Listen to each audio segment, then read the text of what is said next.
Welcome to Lecture 15, Part 2 for Chemistry 418. This is the second lecture on the chemistry of plutonium.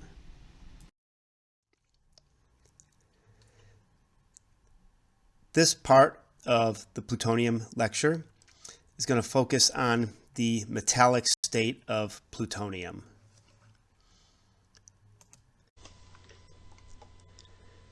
Metallic plutonium has many interesting properties, all derived from their F element chemistry.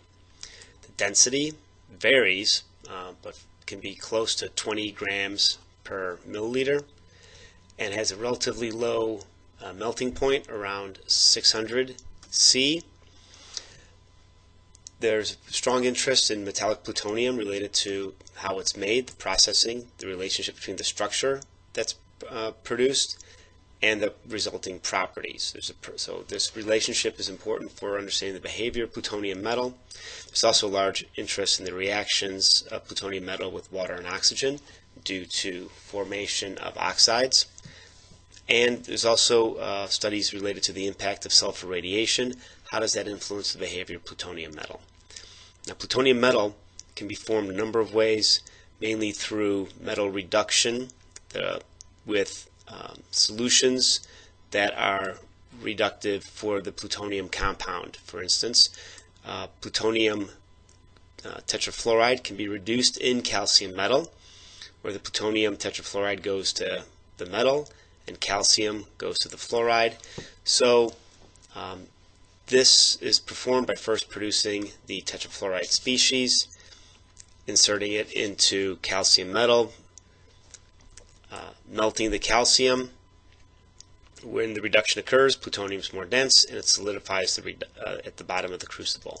This is similar for the oxide, so the direct oxide reduction with calcium metal can also be performed, where you use plutonium dioxide, calcium, and calcium chloride. And then there's molten salt extraction, where the molten salt system is used as a solvent, where plutonium can be reduced to the metallic state, and the solvent, in this case molten salts, are not influenced by the reduction behavior.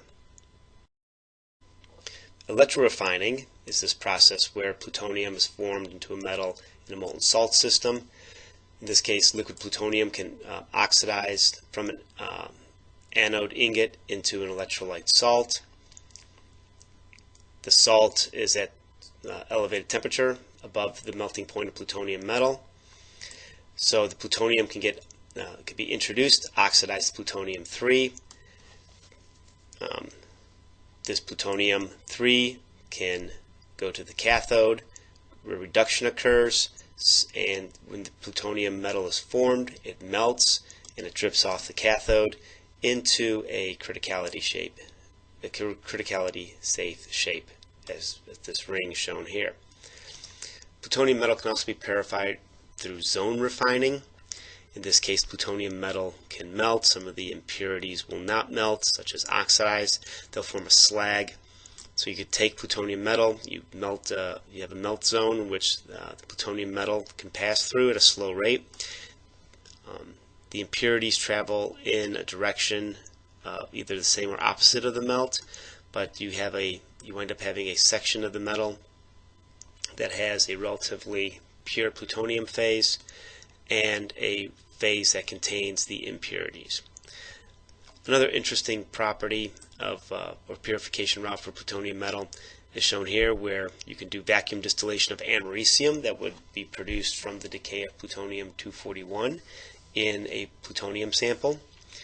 In this case, you can levitate plutonium metal in a magnetic field, heat up the sample so it becomes liquid. By putting this under a vacuum, you can distill off the americium and leave behind very pure plutonium metal. This is usually material that's used for experiments. And the reason people would be interested in making pure plutonium metal extremely pure is to study its fundamental properties. Plutonium metal has some extremely interesting properties, particularly the different phases of the plutonium metal. Here we see that the metal goes through 6 phases. This is the length of change plotted against the temperature. We see there's 1, 2, 3, 4, 5, 6 solid phases, a liquid phase. The face-centered cubic is your least dense phase. All these levels are close to each other energetically, so that's why they can be reached through just heating the sample. Then the densities of these phases vary dramatically. The data is shown here, where the most dense phase is the alpha phase, which is close to 20 grams per milliliter, and the least dense phase is this delta phase, this face-centered cubic, the FCC phase, where you get a little bit under 19 grams per milliliter. Plutonium also has an interesting property where it expands when it melts, and it also has a relatively low melting point. The data for the different phases are listed here. Their temperature range, lattice, crystal lattice and space group, unit cells, atoms per unit cell, and then the density. This interesting property of plutonium, where you have the different phases, is also manifest at higher pressure. So in this figure, see, as we increase the pressure, this phase, which isn't present at regular atmospheric pressure, can be formed. And these different phases are really due to the behavior of the 5 F electrons in the plutonium metal. So, for instance, for the alpha phase, the low symmetry ground state is due to this 5F bonding. These F orbitals have odd symmetry, so they're similar to the P orbitals. So you see some similarities between the behavior of plutonium and these P orbital metals, tin, indium, antimony, tellurium. And this has also been modeled with local density approximations. And they show that the narrow widths of the F bands lead to low symmetry ground states of the actinides, which is observed. And here's an example of some of these lower symmetry crystal states. This is similar to the figure that was shown on the previous slide. And we see as we get higher, we go from lower to a higher symmetry. The other thing that can be pointed out here, compared to aluminum, which just has one phase that increases in length, and then when it reaches its melting point, the density decreases. Very simple system. Plutonium is much more complicated with these different phases, and then added to the fact that the liquid is more dense than the highest temperature solid phase. An example of the mixing of different electron orbitals in the development of plutonium metal can be shown here with the delta plutonium, which has the FCC phase. The total contribution is shown in this solid red line. Now, if plutonium was only consistent with the F electron band, the measurement would be, the lattice constant would be smaller than contributed. It would be dominated by here. The contribution from the S and P bands, which are shown here, stabilizes larger volumes, and the F band is narrow at larger volumes. So if we see over here, we see that it gets narrower. And there's strong competition between repulsive S and P band contributions and attractive F band contributions, and this caused some instability near the ground state. One of the manifestations of this instability is that the density of states functions are different for the low symmetry crystal structures. What that really means is that total energies of crystals are close to each other, close enough where they can be expressed by heating the metal or by applying temperature. If you think about it from the terms of a Boltzmann distribution, you can start promoting electrons to higher energy states, which from one state to another, so that they can occupy different orbitals, different bonds, different bands, and for the plutonium metal, that's going to manifest itself in different crystal structures.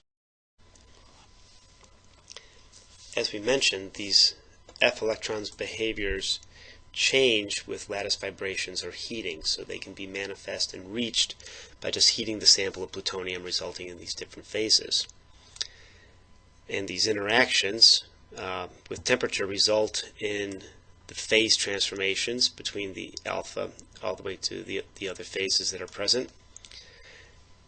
These small temperature changes can induce large electronic changes, and they produce relatively large free energy changes. The kinetics are shown here for the changes of plutonium going from one phase to another. As you can see, these curves that we highlighted show some of the boundary conditions for the kinetics. And as we see here, this is, for example, an alpha phase in an unstable regime and a beta phase in an unstable regime. At a given temperature with a certain time, these beta phases, which are unstable, will start to go to an alpha and a beta phase and then complete over to an alpha phase. And the reverse is true for the alpha going to the beta.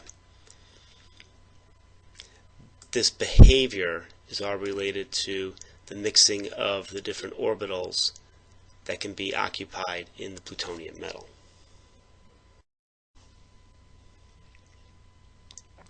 This behavior for the actinides increases up to plutonium and then switches over from americium on, where the material is more like the lanthanides. We can see that there's a relatively large gap between the delocalized and localized nature in uranium, localized and delocalized nature in americium, and we get a mixing of the localized and delocalized behavior in plutonium. So because of this, we get these transitions. The itinerant here is the stable phase.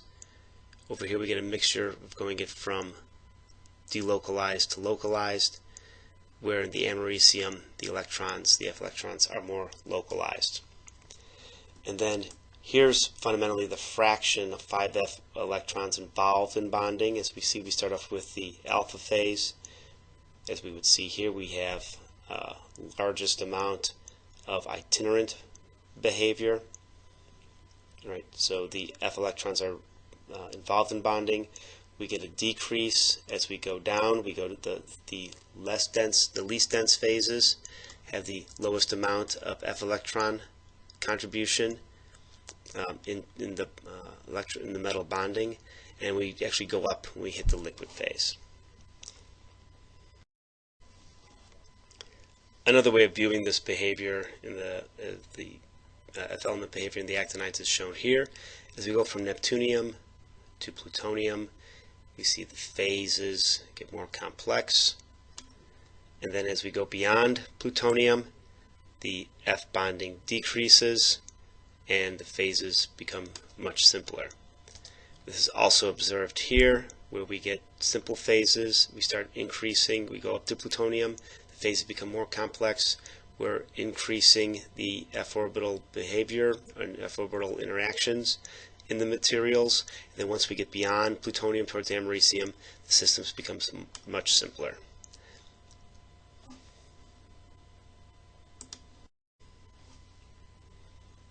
So for plutonium metal, we see that the liquid is denser than the 3 highest temperature solid phases. So liquid density is 16.7 grams per milliliter, where the other phases, the 3 highest temperature phases, are less than that. For this reason, materials that are made with plutonium are often alloyed so that behavior can be consistent. And here's an example of figure showing the phases as a function of temperature for plutonium metal and a plutonium alloyed with gallium. We see that the gallium phase, the delta phase, is stabilized over a very large regime. Lattice change or length change is minimalized when temperature is reached, where the epsilon is formed, and then liquids are also formed. And we see that there's consistent behavior with these alloys. And as an example, though, this phases that we see here is a relatively narrow band of the plutonium-gallium phase diagram. We see that the alloy only occupies a relatively small area of this phase diagram, where we have fundamentally 11 different compounds that can be formed between plutonium and gallium. So it's a rather complicated phase diagram, but this property here is exploited for plutonium metal. And as we see here, this is the example of the change in the density as the material temperature increases. We see a change in density where the liquid phase winds up being more dense than the solid. Some details of the gallium-plutonium phase diagram are shown here at the low gallium concentration end, and these are the US and Russian phase diagrams. The information is shown here. The main difference is that the Russians observed complicated intermetallic, so plutonium alpha phase plus this plutonium-gallium intermetallic, under conditions where the US phase diagram just predicted a single delta phase. Both these phase diagrams are just extrapolations, but they have very different conclusions, and these were important differences where at the end of the Cold War they were used as a common research project to understand the behavior of plutonium gallium alloys under these specific conditions. Plutonium also forms alloys with a number of different metals, such as these listed here can stabilize a delta phase at room temperature, and these listed here, some of the tetravalents. The delta phase can be stabilized with rapid cooling. The neptunium stabilizes the alpha and beta phase region, and the beta phase can be stabilized at room temperature with hafnium, titanium, zirconium, these tetravalents, where again with rapid cooling you can stabilize a delta phase. As an example of the large delta phases that can be stabilized, over here is shown the delta phase for the alloys of plutonium with americium. The FCC phase is stabilized. And compare this to the delta phase stabilization by the gallium. It's relatively large for the americium, relatively low for gallium. Plutonium can also form eutectics, in other words, where the melting point of the combined materials is dramatically decreased. So here's an example of the melting point of plutonium metal. Here's for iron. The eutectic is at a lower point. And plutonium can make eutectics with iron, cobalt, nickel, those components of stainless steel. If stainless steel is used as cladding and plutonium is produced in the uranium of fast reactor fuel, you may have to investigate the formation of eutectics in this material. There's also interstitial compounds that can be formed in plutonium metal, such as oxygen, carbon, nitrogen, and hydrogen. They get placed within the interstitial atoms. They form interstitial atoms within the lattice of plutonium metal. The electron configuration of metallic plutonium is shown here, where you get a mixture of F, D, and S orbitals. From calculations, all 8 valence electrons are in conducting bands. The 5F electrons in alpha plutonium behave like 5D electrons of transition metals, more so than the 4Fs of the lanthanides. And this is what really manifests the behavior. The 4Fs are not really involved in the bonding and structural behavior. They're not in the highest occupied molecular or highest occupied orbitals, whereas in plutonium the 5Fs are. The bonding and anti-bonding orbitals from the sums and differences of the overlapping wave functions are complicated for the actinides. And again, the small energy differences between the orbitals can overlap in the solids, and this is what accounts for the different configurations, and it's just manifest for the actinides at plutonium metal. Some of the methods for understanding and modeling plutonium metal are briefly described here. Density functional theory has been used. For the actinides, one needs to include low symmetry structures, relativistic effects, and electron-electron correlations. Local density approximations have also been used, and these include some potentials and Coulomb interactions. And then there's a generalized gradient approximation. These are localized electron density and density gradients. All these terms are often employed if you read papers related to density functional theory, DFT computations involving the actinides, these terms will be used. The computations are used to calculate energies at the ground state and can be compared with different configurations to identify those ground states which should be the most stable. So plutonium has the right amount of F electrons for this chemistry to be significant. One of the influences of the heavy nucleus of plutonium and the actinides are to impart relativistic effects on these F electrons. What's the manifestation of relativistic effects? It's due to the fact that particularly the s orbitals are pulled closer to the nucleus, since they can have a probability of being at the nucleus. They experience more of the charge of the nucleus. Their velocities increase. They become relativistic. Their relative mass increases. They have their radii shrink. This shields the F and Ds primarily from the charge of the nucleus, and the the D and F orbitals get extended.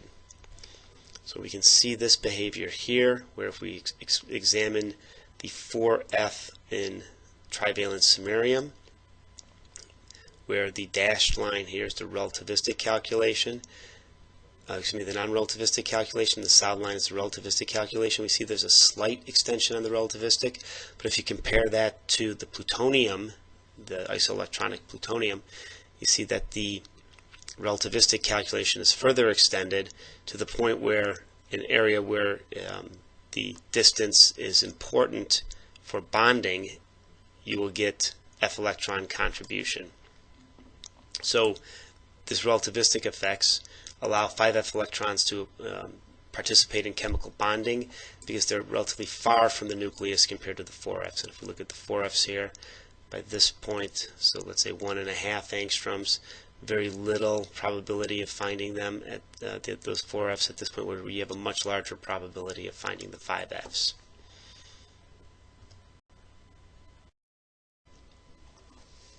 As we mentioned at the beginning of this lecture, the physical properties of the plutonium metal are of interest. And once the metal is made, we get some metal mechanical properties, particularly stress strain. The alpha phase plutonium is strong and brittle, similar to cast iron, as we see from this point.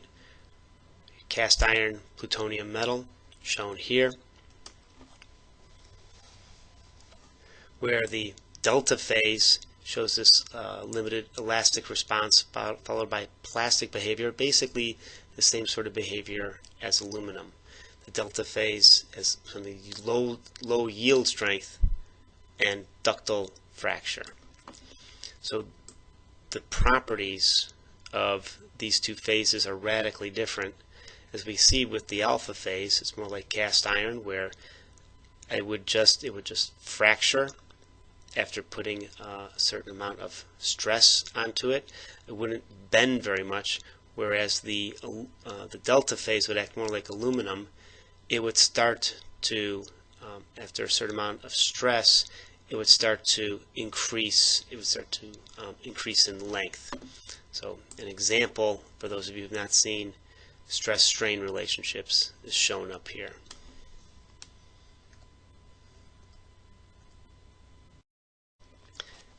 The influence of temperature on the strengths of plutonium phases have been examined, and it's found that the alpha and beta phases are very sensitive to temperature, as we see that the stress changes dramatically as a function of temperature, where the gamma and delta phases over here less pronounced, less of a pronounced change. Now, the ranges are fairly wide, and this is a compilation of different work, and there might be some variations in the behavior and properties of the materials, particularly for the alpha phase plutonium. That's why we get such a large range.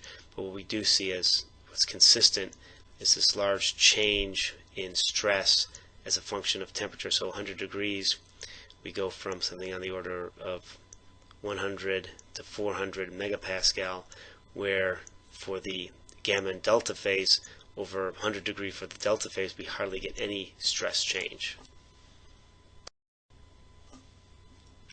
So plutonium metal has an elastic response. This is again due to electron structure and resulting cohesive forces.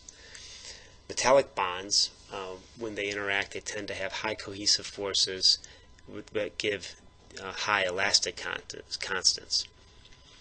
Now, metallic bonding is not very directional, right? Since these electrons that these metal ions are sharing should be shared throughout the lattice. So this results in metal atoms that surround themselves with many neighbors as possible, so they're close packed and relatively simple structures. Now, as we've already seen with the plutonium 5F electrons, they have relatively narrow conducting bands with high densities of states.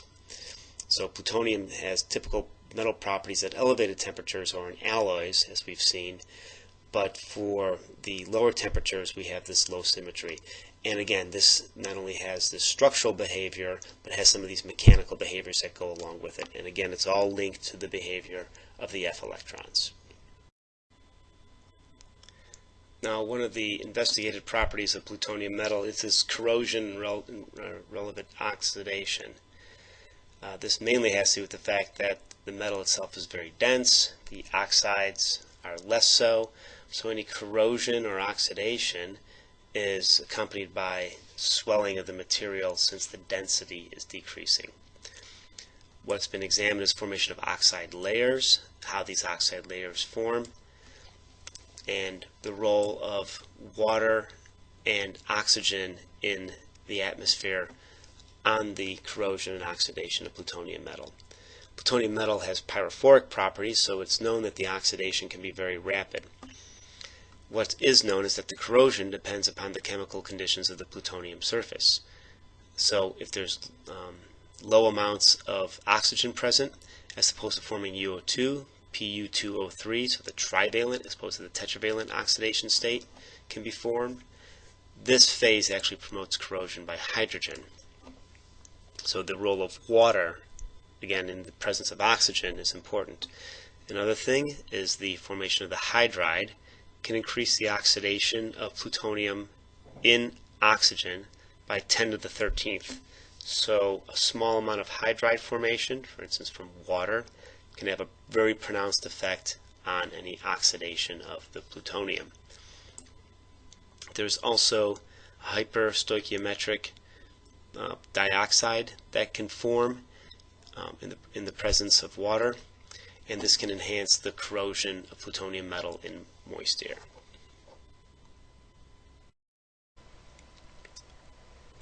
Here's an example of plutonium oxidation in dry air, where we have O2 sorbing onto the plutonium surface. This forms an initial oxide layer. Over time, that oxide layer grows, and then we have diffusion of the oxygen through that layer in order to oxidize more of the plutonium metal. During this process, through the oxidation, heat occurs. It's an exothermic reaction. Over time, this oxide layer can grow. When it gets to around 4 to 5 microns in room temperature, there's surface stresses that occur, and the oxide layer starts to fall apart. So once that occurs, this area now has a shorter path length. This can lead to further oxidation. Over time, the oxide thickness becomes constant due to this behavior. The kinetics of this system vary slightly from the overall picture, where a thin layer of the trivalent plutonium oxide forms. Here we see what we discussed in the previous slide, this O2 reacting with the plutonium forming the dioxide, O2 penetrating, and then we get this small layer of Pu2O3, and autoreduction occurs where the plutonium tetravalent state reacts with the plutonium metal. You oxidize some of this metal to this trivalent state, and eventually the oxygen that diffuses through interacts with this Pu2O3, forming the PuO2 state. As we see here, this layer is involved in the kinetics of the formation of this oxide.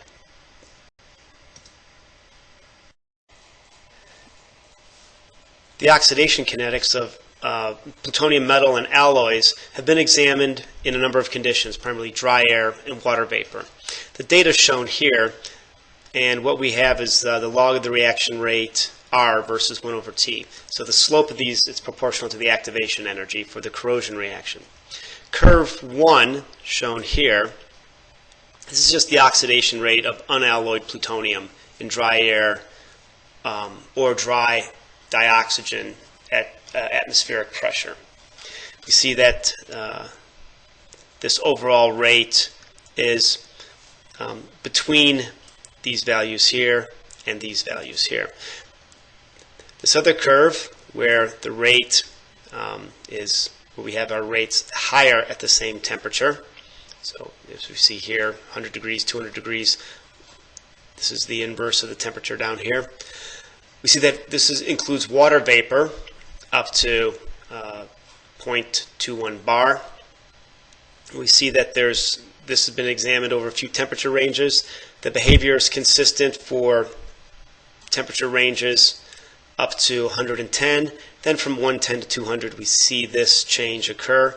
But overall, the rates are going to be larger at the same temperature than for systems with dry air. So the role of water definitely increases the oxidation. This is the behavior of the gallium stabilized delta phase in dry air and moist air, respectively. And we see that those oxidation rates are lower, so the alloy has a little bit better stability against oxidation when compared to the metal. Now, if we look over here at this curve, this is a transition. It's at higher temperatures, we start to see an autothermic reaction, and this is the transition zone. So these rates, higher temperatures, the rates are definitely getting higher. And over here, we see that there's a temperature-independent rate. Right? As the temperature increases, the rate remains constant. And this is for the reaction of burning metal or alloys under static conditions. And then if we do an experiment where you would you'd have droplets of the metal or alloy that were burning during a free fall, you would actually increase the rate with temperature. So the data from this curve demonstrate the role of water in the oxidation and the fact that the alloys are less susceptible to oxidation than plutonium metal. Here's an overview of plutonium metal oxidation under various conditions. Here's what we described earlier, where we just have air atmosphere at 25 degrees, where we have the plutonium dioxide, the trivalent oxide, then with the plutonium metal.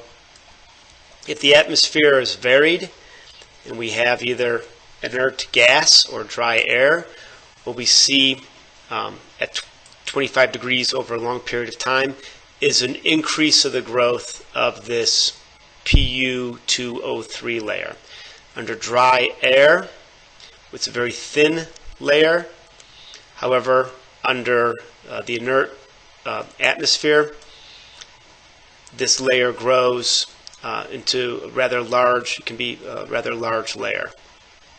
If the temperature is increased, what we see occurring is for both systems, the PuO3 layer can be very large. In the dry air, it goes to a steady state, whereas in the vacuum and inert gas, this phase can be the dominant oxide phase.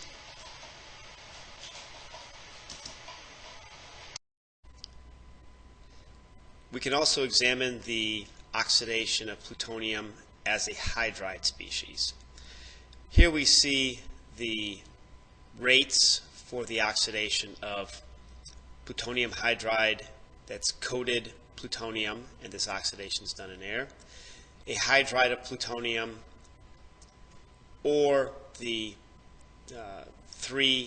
oxidation state 3 oxide coated plutonium in hydrogen. So in other words, this is a formation of the hydride. And then here's the plutonium hydride coated plutonium in oxygen. So we see that these rates, particularly if we compare them to the rates we previously discussed, we see that there are a few differences. One, the rates are a lot greater, and two, they're constant. We don't see the temperature variation as we saw with the previous discussion on just the metal oxidation.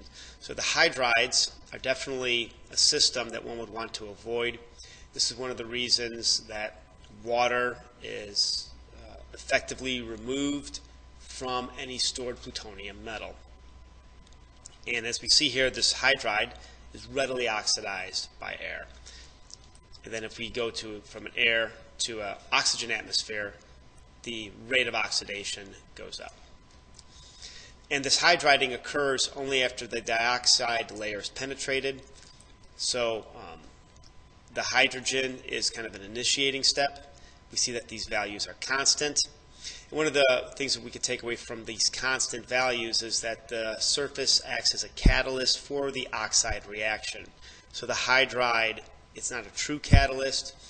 It is fundamentally destroyed, but then the hydrogen migrates and then reforms the hydride later. We'll talk about that in the next slide. And these are obviously, from these rates, we see that these are the most reactive locations. In fact, from temperatures between -55 Celsius and 350 Celsius and a hydrogen atmosphere of 1 bar, the reaction is fully active. It consumes plutonium at a constant rate between 6 and 7 grams per centimeter squared per minute. And this means that if you had an alloy of plutonium or an alloy of plutonium metal or plutonium alloy, the rate of this oxidation would be about 20 centimeters an hour. And here's more detailed about the oxidation plutonium hydride as we just discussed. So imagine that we have a hydride coated plutonium oxide that gets exposed to oxygen. The oxide reacts with the hydride, forms this plutonium-3 oxide. With the evolution of heat, this forms at the surface. This produced hydrogen then migrates to the plutonium metal layer, where it then forms plutonium hydride.